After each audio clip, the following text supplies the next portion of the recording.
Buongiorno, benvenuti alla TG Sicilia, le principali notizie. Orrore a Lampedusa, i corpicini dei due piccoli migranti morti di stenti sono nella camera mortuaria del cimitero assieme alla terza vittima, un trentenne. Inconsolabili i genitori dei bambini, erano partiti in 60 dalla Libia su un gommone di 8 metri, rimasto fermo in mezzo al mare per 3 giorni. Save the Children, basta alibi, corridoi umanitari sicuri. Terzo fermo per i 3 delitti a Monreale, a finire in manette con l'accusa di concorso in strage un giovane di 19 anni, Mattia Sconti. Come gli altri 2 arrestati è originario del quartiere Zen di Palermo. Catania, dopo la maxi rissa notturna tra giovani a colpi di sedie e tavolini nei bar, in via Garibaldi, allarme degli esercenti. Rischiamo di finire come a Monreale. Forse un vetro rotto all'origine del naufragio del Basian un anno fa a Porticello. Operazioni di recupero del relitto intanto bloccate in attesa dell'autopsia sul corpo del sub-olandese morto venerdì scorso. Carabinieri e ispettori della regione al civico di Palermo dopo i casi di malasanità denunciati da un medico dello stesso reparto chirurgia. Cinema nelle sale, il film che racconta la vita di Rosa Balistreri, figura straordinaria della musica popolare siciliana, rivoluzionaria in una regione antica che ancora non conosceva le proteste femminili. Sale 4 interpreti, Donatella Finocchiaro e Lucia Sardo, musiche di Carmen Consoli. Calcio, il Catania ha sconfitto il Massimino dal Pescara, finisce 0-1 con gol di Merola. Nella partita di ritorno, mercoledì, servirà a vincere l'Adriatico con 2 gol di scarto per proseguire il cammino nei play-off. Vigilia di ultima giornata di campionato per il Palermo, domani sfida interna con la Carrarese. Rosanero a caccia del 6° o del 5° posto per giocare in casa il primo turno play-off.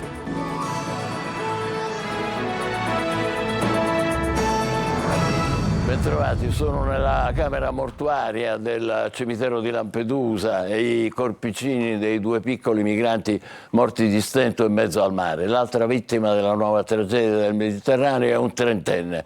Nell'hotspot di Lampedusa, assistiti dalla Croce Rossa, inconsolabili i genitori dei bimbi. Adelaide Barbagallo.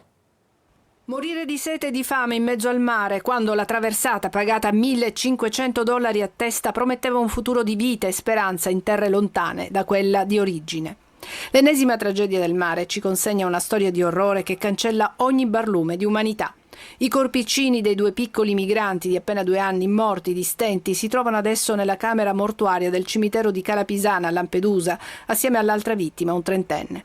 Alcuni sopravvissuti sono al poliambulatorio dell'isola. Tutti sono arrivati in stato di semi-incoscienza.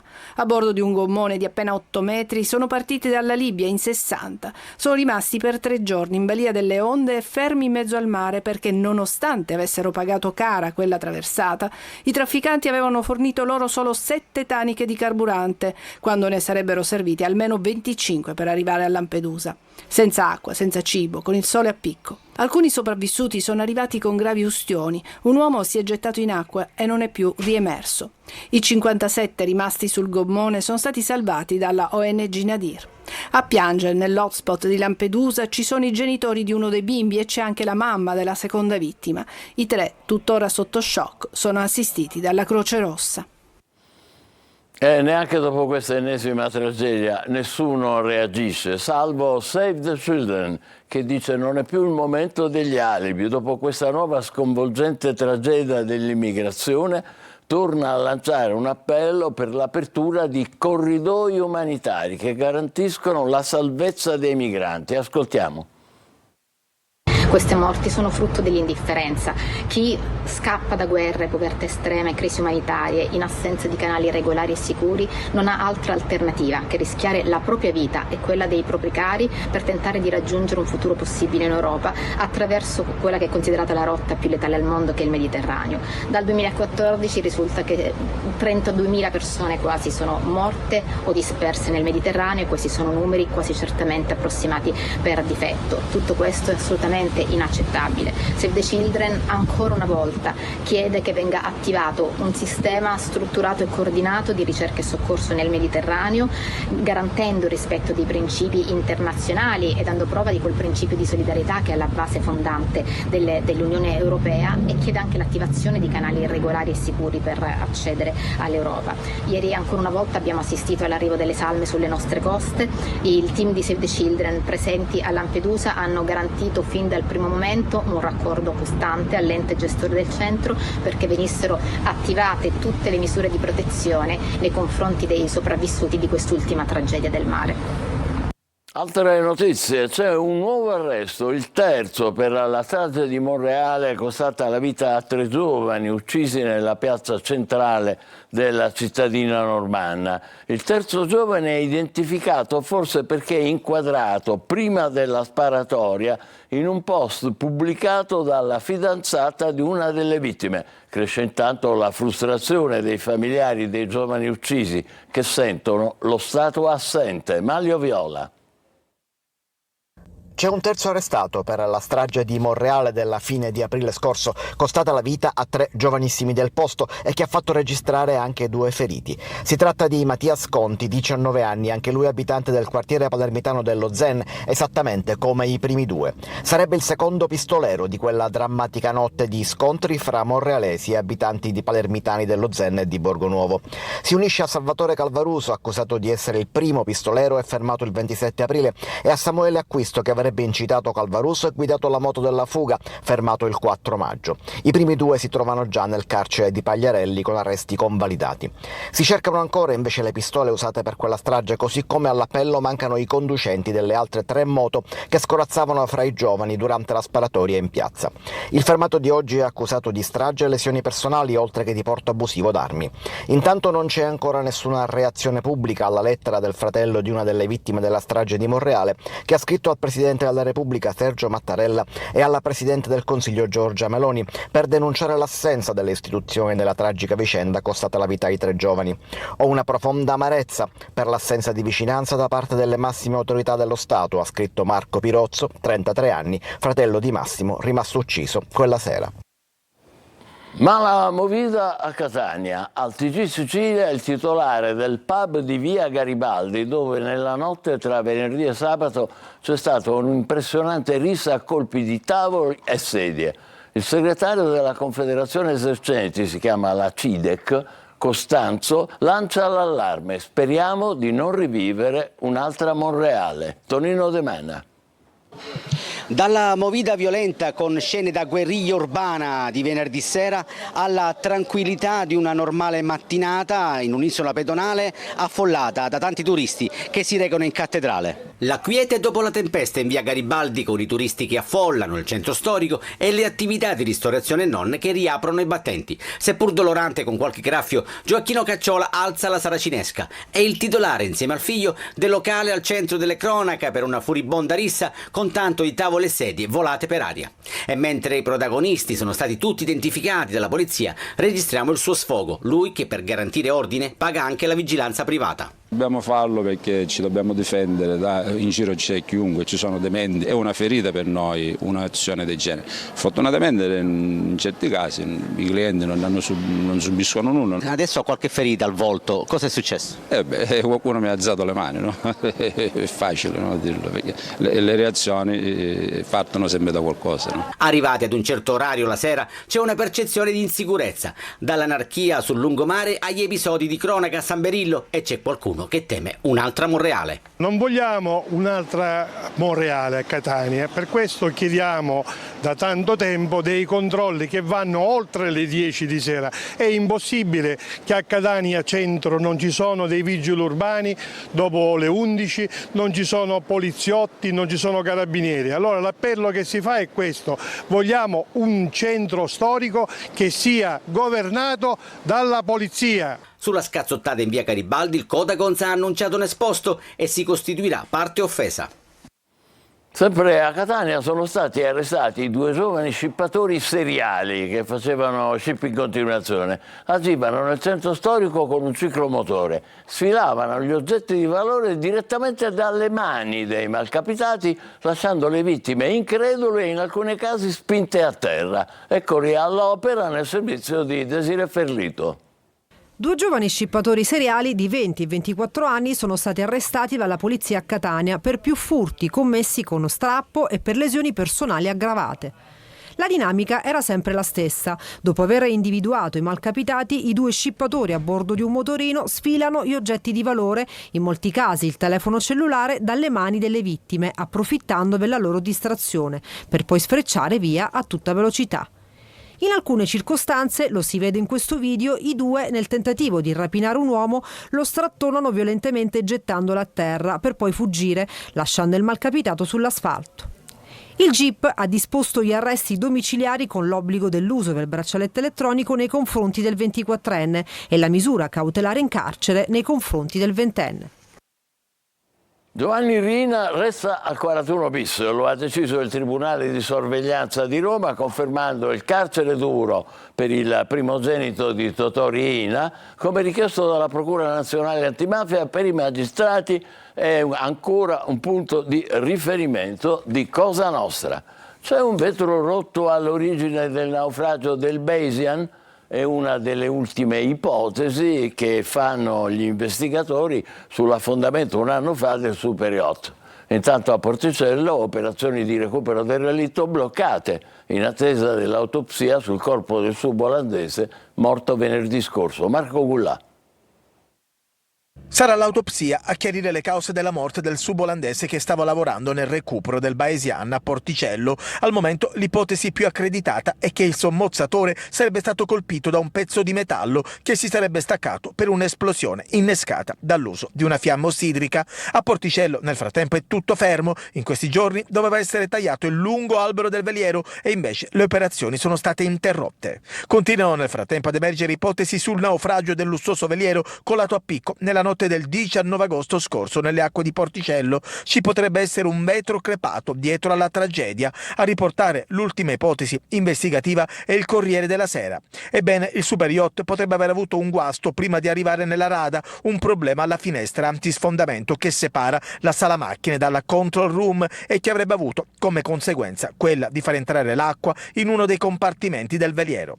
L'ipotesi emerge da un video girato dai sub nel relitto. Si vedrebbe il vetro crepato ma non rotto, il che lascia pensare che l'acqua deve aver invaso la sala macchine e almeno all'inizio non la control room. Tutti elementi al vaglio degli inquirenti e dei periti del PM di Termini Imerese che sono a lavoro per identificare i vari tasselli che hanno portato alla tragedia, al sopraggiungere della tempesta. Arrivano le ispezioni al reparto di chirurgia toracica dell'ospedale civico di Palermo dopo le denunce di un medico su casi di malasanità nel reparto. Il Ministero manda in ASSI i carabinieri, la Regione una commissione d'inchiesta. Manlio Viola. È il giorno dell'avvio delle ispezioni al reparto di chirurgia toracica dell'ospedale civico di Palermo, al centro della bufera, dopo le denunce pubbliche del dottor Francesco Caronia, che ha raccontato di interventi non necessari, cartelle cliniche alterate, liste d'attesa bypassate e tanto altro, fino ad arrivare alla morte di una paziente a causa di un intervento che secondo il medico non si sarebbe dovuto eseguire affatto. Inizia oggi il lavoro della commissione regionale d'inchiesta istituita dalla Regione e composta da esperti provenienti da diverse aziende sanitarie siciliane, incaricata di fornire aggiornamenti settimanali all'assessorato. Il riesame riguarderà tutte le cartelle cliniche dal 2020 al 2025 con attenzione alla correttezza dei percorsi terapeutici, alla coerenza delle scelte cliniche e agli eventuali esiti successivi anche in altre strutture sanitarie, regionali o extraregionali. Se la Regione istituisce una commissione, il Ministero ha deciso invece di inviare direttamente i carabinieri del NAS, il Nucleo Investigativo Sanità. La loro ispezione sarà molto più rapida rispetto a quella regionale. I militari dovranno riferire al Ministro, ma avranno anche l'obbligo di segnalazione alla Procura nel caso in cui riscontrino possibili reati penali.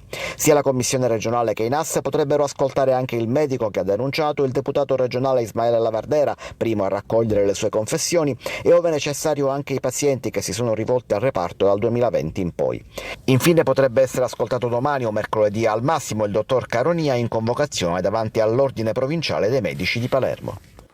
L'Università di Messina ha conferito a Santo Versace il dottorato di ricerca, un ritorno quasi a casa per il fratello di Gianni, presidente della casa di moda, che a Messina si è laureato. Francesco Triolo. Sono arrivato qui in questa università che avevo 18 anni e quindi è stato il periodo più bello della vita. Con il fratello Gianni ha portato nel mondo uno stile unico, inconfondibile, un marchio, Versace, divenuto simbolo dell'italianità.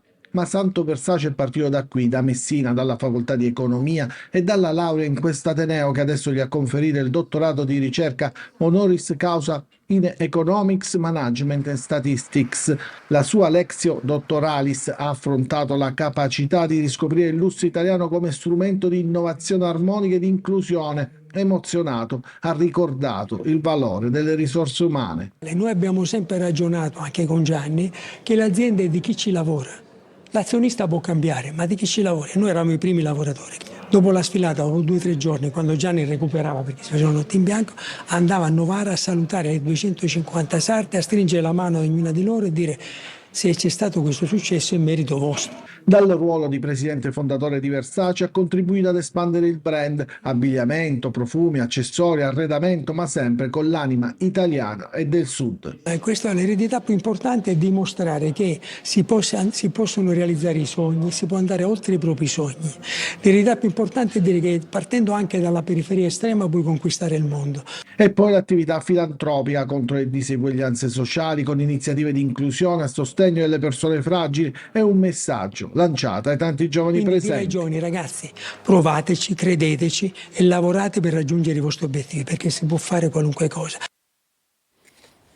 Cinema, è nelle sale il film che racconta la vita di Rosa Balistreri, figura iconica della musica italiana, simbolo di lotta e resilienza in una Sicilia antica che ancora non conosceva le proteste femminili. Rosa è una rivoluzionaria. Tra le attrici che la interpretano Donatella Finocchiaro e Lucia Sardo. Le musiche sono di Carmen Consoli, servizio di Eva Spampinato. Ho deciso di gridare la mia protesta. Non lo sapete quanto vi desio. La voce di Rosa Balistreri è quella della protesta, della Sicilia arcaica e delle campagne, la voce popolare, che ha dato vita a canzoni che oggi chiameremmo impegnate, politiche e che ai suoi tempi, Rosa nacque a Licata nel 1927, le donne non potevano rappresentare. Voglio essere come a voi. E quando mai si è visto una cantastoria femmina? Ma Rosa ha abbattuto tutte le barriere, una bambina cresciuta senza scarpe, senza scuole, ha imparato a scrivere, leggere e suonare da sola, ha detto no al patriarcato e poi è stata accolta dai più grandi intellettuali dell'epoca, una figura che andava ricordata. Anzi, avevamo perso tempo, noi siciliani, a ricordarla con un film. Cosa rappresenta Rosa Balistreri?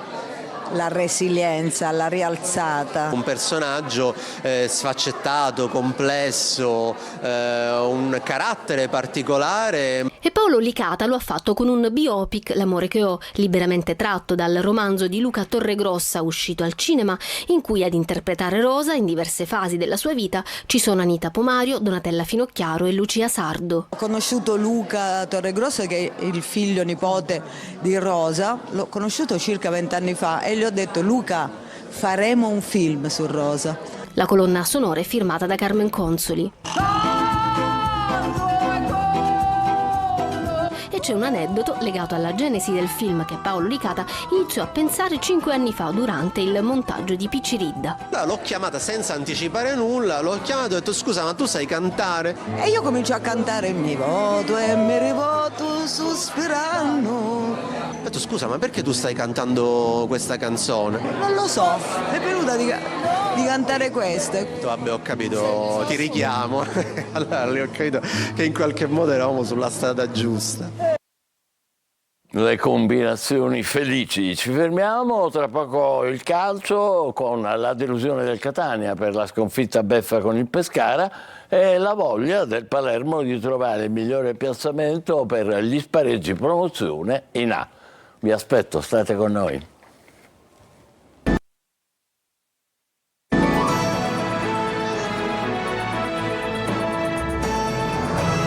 Calcio, il Catania perde 1-0 con il Pescara, servirà a vincere all'Adriatico con 2 gol di scarto per passare il turno. Domani pomeriggio tribuna aperta al pubblico per l'allenamento di rifinitura in vista della partita di ritorno. Marco Carri. Adesso l'Adriatico servirà l'impresa. Dopo il gol di Merola, che ha deciso l'incontro al Massimino, il Catania sarà costretto a vincere mercoledì all'Adriatico con 2 gol di scarto per proseguire la corsa nei playoff promozione. Una corsa che si è maledettamente complicata, ma che, dice Toscano, non ha visto ancora scritta la parola fine. Analizzeremo la partita di oggi, avremo 2 giorni per prepararla e prepareremo per bene la giusta strategia per poter fare l'impresa. Partita che comincia con un Catania aggressivo e sospinto dall'amore del proprio pubblico. Rossazzurri che si fanno vivi a inizio primo tempo con Stoppa e soprattutto in chiusura di prima fazione. Recuperano palla con Jimenez che entra in area e lascia partire un sinistro angolato che finisce di poco fuori. Poi Stoppa ad andare alla conclusione, parata da Plizzari. Ci prova anche di tacchio, di testa su cross di Inglese, ma il pallone finisce alto. Gli abruzzesi alzano il baricentro nella ripresa, ma le occasioni sono sempre rossazzurre, con Inglese che manda alto e con Di Tacchio che trova la respinta di Plizzari. Poi Toscano decide di giocarsi il tutto e per tutto, inserisce Montalto per Celli. Anastasio perde le misure, da verificare l'eventuale tocco di Squizzato sul lancio per Merola, che poi è freddissimo a superare Dini con un pallonetto. Toscano spiega così la sostituzione. Tu una partita la devi vincere. Con i cambi abbiamo cercato di cercare di vincere questa in casa. Vigilia di ultima giornata di campionato per il Palermo. Domani sfida interna contro la Carrarese. Rosanero a caccia del 6° o del 5° posto per giocare in casa il primo turno playoff. Marco Gullà. Dionissi dovrebbe confermare in gran parte la formazione che ha battuto il Frosinone evitando stravolgimenti. Blen squalificato, al suo posto Ranocchia. Ceccaroni in fase di recupero sarà convocato, mentre Magnani, miglioramento, verrà probabilmente risparmiato in vista degli spareggi promozione. In avanti Poyan Paolo potrebbe beneficiare di un turno di riposo. Al suo posto è pronto Leduaron. Noi possiamo attraverso il nostro risultato consolidare, come ho già detto, la posizione, migliorarla. O consolidarla o migliorarla, quindi una parte del risultato finale dipenderà da noi. Gestire le forze sicuramente, perché poi sappiamo che sicuramente giocheremo una partita ravvicinata, che questa è già ravvicinata a quella precedente, ne giocheremo un'altra ravvicinata e al tempo stesso vorrei vedere giocatori che vogliono vincere, che magari non sono stati protagonisti nell'ultima partita o in quella precedente, perché abbiamo bisogno veramente di tutti. 2 giovani scippatori seriali di 20 e 24 anni sono stati arrestati dalla polizia a Catania per più furti commessi con strappo e per lesioni personali aggravate. La dinamica era sempre la stessa. Dopo aver individuato i malcapitati, i 2 scippatori a bordo di un motorino sfilano gli oggetti di valore, in molti casi il telefono cellulare. Ecco, il servizio avevamo appena visto della cronaca catanese degli scippatori arrestati oggi dalla polizia. Con questo abbiamo comunque concluso. Grazie per essere stati con noi. Buon pomeriggio.